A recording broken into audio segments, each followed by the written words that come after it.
শীতকাল এসে গেছে। শীতকাল মানেই কত রকমের সবজি। আজকে আমি বানাবো পেঁয়াজকালির চচ্চড়ি। নমস্কার, আমি Mahua. Welcome to Mahua cookings. আবারও আমি চলে এসেছি নতুন স্বাদের একটা রেসিপি নিয়ে।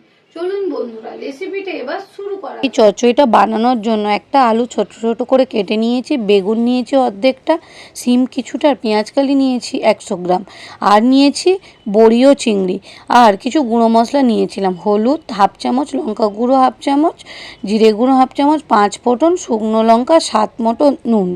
এবারে আমি কড়াতে কিছুটা তেল দিয়ে প্রথমে বড়িটাকে ভেজে নেব, তারপর আবারও কিছুটা তেল দিয়ে দেব, দিয়ে চিংড়িটা ভেজে নেব। এখানে আমি বেশ কিছু পরিমাণ তেল দিয়েছি।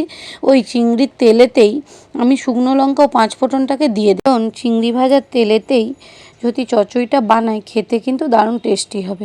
এবার আমার 5 ফোঁটন ও শুকনো লঙ্কাটা একটু ভাজা হয়ে গেছে। প্রথমে আমি আলুটাকে দিয়ে একটু ভাজা করে নিয়ে বাদবাকি যে সবজিগুলো নিয়েছিলাম সেগুলোকেও ওর মধ্যে দিয়ে দেব, দিয়ে বেশ কিছুক্ষণ ধরে নেড়ে নেড়ে ভাজা করে নেব।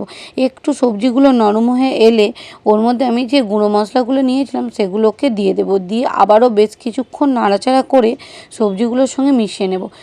আর কিছু পরিমাণ জল দিয়ে এবার আমি ওটাকে চাপা দিয়ে ফুটিয়ে নেব।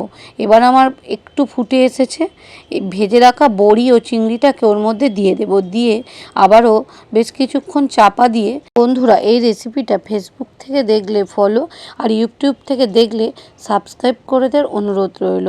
এবার আমার চচ্চড়িটা হয়ে এসেছে, নামিয়ে নেব। দেখুন বন্ধুরা কেমন হয়েছে। এইরকম একটা চচ্চড়ি থাকলে দুপুরটা পুরো জমে যাবে। খাবেন, সুস্থ থাকবেন।